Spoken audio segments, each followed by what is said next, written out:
नमस्कार दोस्तों, आप सभी का स्वागत है रॉयल एकेडमी रोस्टर में। दोस्तों आज की इस वीडियो में list of most important Indian constitution and polity question को डिस्कस किया जाएगा, जो कि फ्रेंड आपके किसी भी आने वाले एग्जाम के लिए मोस्ट इंपॉर्टेंट है।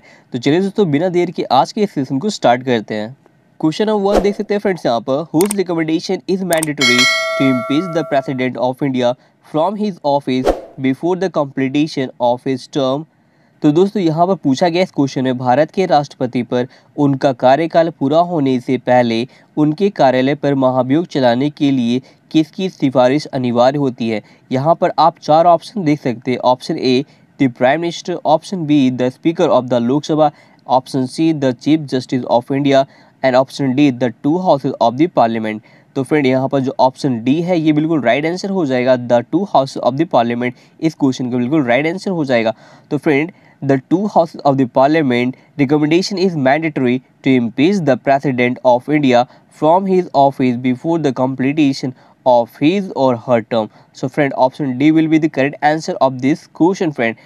तो फ्रेंड यहाँ पर जो ऑप्शन डी है बिल्कुल राइट आंसर हो जाएगा। अगला क्वेश्चन आप यहाँ देख सकते हैं, how many types of writs are there in the Indian constitution. पूछा गया दोस्तों इस क्वेश्चन में, भारतीय संविधान में कितने प्रकार के रिट होते हैं।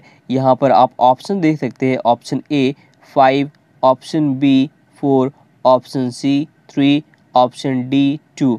तो फ्रेंड इसमें से राइट आंसर हो जाएगा ऑप्शन ए मतलब 5। भारतीय संविधान में फ्रेंड 5 प्रकार के रिट होते हैं। अब मैं आपको बताऊंगा वो 5 प्रकार के रिट कौन कौन से होते हैं दोस्तों। The Supreme Court of India is the defender of the fundamental rights of the citizen. For that, it has original and wide powers. It issues 5 kinds of writs for enforcing the fundamental rights of the citizen. The 5 types of writs are: first is habeas corpus, 2 mandamus, 3 provision, 4 certiorari, 5 curanto। तो friend ये 5 प्रकार के हमारे भारत संविधान में writ होते हैं। अगला क्वेश्चन फ्रेंड आप यहाँ देख सकते हैं, part 4 of the constitution of India deals with which of the flowing. मतलब पूछा गया दोस्तों, भारत के संविधान का भाग जो 4 है निम्नलिखित में से किससे संबंधित होता है। यहाँ पर आप ऑप्शन देख सकते हैं। Option A the union, option B the state, option C fundamental rights, option D directive principle of state policy. तो दोस्तों इसका राइट आंसर हो जाएगा option D directive principle of state policy, इसका राइट आंसर हो जाएगा। भारत के संविधान का भाग 4 जो है दोस्तों, ये directive principle of state policy से संबंधित है। The directive principle of the state policy of India are the guidelines और principle given to institute governing the state of India. This provide part 4 of the constitution of India. Bharat की राजनीति के निर्देशक सिद्धांत भारत के राज को नियंत्रित करने वालों संस्थानों को दिए गए दिशा निर्देश या सिद्धांत होते हैं। ये भारत के संविधान भाग 4 से संबंधित होते हैं। तो फ्रेंड यहाँ पर जो ऑप्शन डी है इसका बिल्कुल राइट आंसर हो जाएगा। अगला क्वेश्चन यहाँ पर आप देख सकते हैं, how many fundamental duties are mentioned in the Indian constitution. भारत के संविधान में कितने प्रकार के मौलिक कर्तव्यों का उल्लेख किया गया है। यहाँ पर ऑप्शंस देख सकते हैं। Option A 5, option B 7, option C 9, option D 11। तो दोस्तों इसका राइट आंसर हो जाएगा ऑप्शन डी यानी 11। भारत के संविधान में फ्रेंड कुल 11 प्रकार के मौलिक कर्तव्यों का उल्लेख किया गया है। तो ऑप्शन डी जो है यहाँ पर बिल्कुल राइट आंसर हो जाएगा। अगला क्वेश्चन आप यहाँ पर देख सकते हैं फ्रेंड्स, यहाँ पर what is the literal meaning of term quo warranto. तो दोस्तों जो क्यूरांटो है इसका लिटरल मीनिंग क्या होता है। यहाँ पर आप 4 ऑप्शन देख सकते हैं। पहला ऑप्शन है वी कमांड, सेकेंड ऑप्शन है to forbid and the third option is by what authority और warrant and option D none of this. तो दोस्तों इसका राइट आंसर हो जाएगा ऑप्शन सी मतलब बाय व्हाट ऑथोरिटी और वारंट। तो दोस्तों जो क्यू वारंटो जो लिटल शब्द है इसका मतलब होता है bye what authority warrant. Quo warranto एक कानूनी आदेश होता है जो अधीनस्थ अधिकारियों को यह दिखाने के लिए जारी की जाती है कि वे किस अधिकार के तहत पद धारण कर रहे हैं। तो दोस्तों यहाँ पर जो ऑप्शन सी है इसका राइट आंसर हो जाएगा। अगला क्वेश्चन यहाँ पर आप देख सकते हैं, in Indian constitution the method of the election of president has been taken from which country. भारतीय संविधान में राष्ट्रपति के चुनाव की पद्धति किस देश से ली गई। दोस्तों यहाँ पर ऑप्शन देख सकते हैं आप।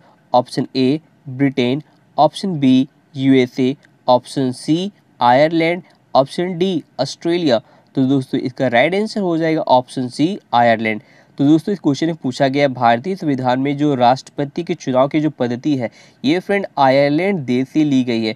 तो यहाँ पर जो ऑप्शन सी है आयरलैंड, ये इसका बिल्कुल राइट आंसर हो जाएगा। अगला क्वेश्चन यहाँ पर आप देख सकते हैं, who among the following give monastic theory of sovereignty. तो दोस्तों पूछा गया है निम्नलिखित में से किसने संप्रभुता के सिद्धांत को दिया था। यहाँ पर ऑप्शन देख सकते हैं, option A Austin, option B Darwin, option C Aristotle, option D Marx. तो दोस्तों इसका जो राइट आंसर है ये ऑप्शन ए हो जाएगा ऑस्टिन। तो दोस्तों फ्रेंड क्या कहा गया इस क्वेश्चन में, निम्नलिखित में से किसने संप्रभुता के सिद्धांत को दिया था। तो ऑस्टिन ने दोस्तों संप्रभुता के सिद्धांत को दिया था। तो ऑप्शन ए इस क्वेश्चन का बिल्कुल राइट आंसर हो जाएगा। अगला क्वेश्चन आप यहाँ पर देख सकते हैं, who administered the oath of the president of India.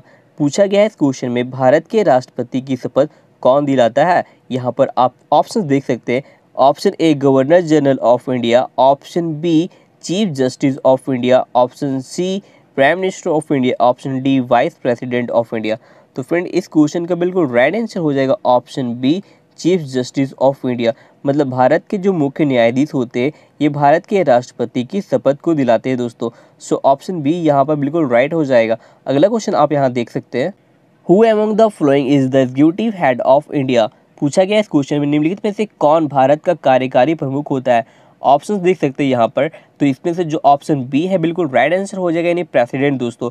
मतलब फ्रेंड क्या पूछा गया इस क्वेश्चन में, कौन भारत के कार्यकारी प्रमुख होते हैं। तो भारत के जो राष्ट्रपति है ये भारत के कार्यकारी प्रमुख होते हैं। तो friend president is the executive head of India. तो इस क्वेश्चन में जो ऑप्शन बी है बिल्कुल राइट आंसर हो जाएगा इसका। अगला क्वेश्चन यहाँ पर आप देख सकते हैं, which of the following are constituent Indian parliament. मतलब पूछा गया दोस्तों निम्नलिखित में कौन भारतीय संसद के मतदाता होते हैं। तो यहाँ पर ऑप्शंस देख सकते हैं यहाँ पर। सो यहाँ पर जो ऑप्शन ए है the president, option B the council of state, option see the house of people, option 4 all of the above. तो दोस्तों इसका राइट आंसर हो जाएगा ऑल ऑफ द अबव। मतलब फ्रेंड इसमें किसी के शामिल किया गया है, यहाँ पर सभी ऑप्शन इसका राइट आंसर हो जाएगा। मतलब पूछा गया है कि भारतीय संसद के मतदाता कौन होते हैं। तो प्रेसिडेंट होते हैं, the council of state policy मतलब राज्यसभा भी होते हैं। उसके बाद ऑप्शन सी देख सकते हैं यहाँ पर, the house of the people मतलब लोकसभा। एंड फ्रेंड ये सारे के सारे जो होते हैं ये भारतीय संसद के मतदाता होते हैं। सो फ्रेंड यहाँ पर ऑल ऑफ द अबव जो है ये बिल्कुल इसका राइट आंसर हो जाएगा। अगला क्वेश्चन यहाँ पर आप देख सकते हैं, anti defection law is given in which schedule of Indian constitution. भारतीय संविधान की किस अनुसूची में एंटी डिफेक्शन कानून दिया गया है। यहाँ पर ऑप्शन देख सकते हैं, second schedule, option B 10th schedule, option C 3rd schedule, option D 4th schedule. तो फ्रेंड्स इसका जो राइट आंसर हो जाएगा ऑप्शन बी हो जाएगा, यानी 10th शेड्यूल। भारतीय संविधान की 10वीं अनुसूची में फ्रेंड एंटी डिफेक्शन कानून को दिया गया है, शामिल किया गया है। तो 10th शेड्यूल इसका राइट आंसर हो जाएगा। अगला क्वेश्चन यहाँ पर आप देख सकते हैं, what is the literal meaning of certiorari. तो दोस्तों पूछा गया यहाँ पर जो सर्टियोरिटी है इसका लिटरल मीनिंग क्या होता है, इसका शाब्दिक अर्थ क्या होता है।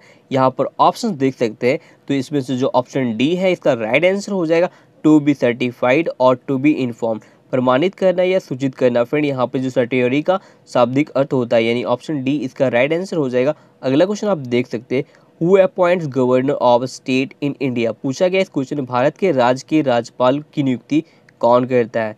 सो यहाँ पर ऑप्शन देख सकते हैं, prime minister of India, option B council of minister, option C जज of supreme court and option D president of India. So friend यहाँ पर जो ऑप्शन डी है बिल्कुल राइट आंसर हो जाएगा। भारत के जो राज्यपाल की नियुक्ति है ये भारत के राष्ट्रपति करते हैं दोस्तों। So option D will be the correct answer of this question. And the next question is here, which article of the Indian constitution has the provision for the national emergency. भारतीय संविधान की किस अनुच्छेद में राष्ट्रीय आपातकाल का प्रावधान किया गया है। सो यहाँ पर ऑप्शंस आप देख सकते हैं इस प्रकार। सो ऑप्शन बी जो है यहाँ पर राइट आंसर हो जाएगा, आर्टिकल 352। भारतीय संविधान के किस अनुच्छेद में राष्ट्रीय आपातकाल का प्रावधान है। तो फ्रेंड भारतीय संविधान के आर्टिकल 352 में राष्ट्रीय आपातकाल का प्रावधान है। तो ऑप्शन बी यहाँ पर बिल्कुल राइट आंसर हो जाएगा, article 352। And the next question you can see it here friends, Who among the following is not a member of any of the two houses of our country। पूछा गया है निम्नलिखित में से कौन हमारे भारत देश के दोनों सदनों में से किसी का भी सदस्य नहीं होता है। यहाँ पर ऑप्शंस देख सकते हैं, तो तो इसमें से जो ऑप्शन सी है बिल्कुल राइट आंसर हो जाएगा, यानी प्रेसिडेंट फ्रेंड। तो यहाँ पर जो क्या पूछा गया है, निम्नलिखित में से कौन हमारे देश के दोनों सदनों का सदस्य नहीं होता है। हमारे भारत के जो फ्रेंड राष्ट्रपति होते, ये दोनों सदनों के सदस्य नहीं होते। सो ऑप्शन सी जो है इसका बिल्कुल राइट आंसर हो जाएगा फ्रेंड्स, अगर वीडियो पसंद आया तो वीडियो को लाइक एंड सब्सक्राइब करना ना भूलें। और फ्रेंड, इस वीडियो का पीडीएफ आप हमारे टेलीग्राम चैनल से ज्वाइन होकर पा सकते हैं, जिसका लिंक इस वीडियो के डिस्क्रिप्शन में दिया हुआ है। Thank you friend for watching this.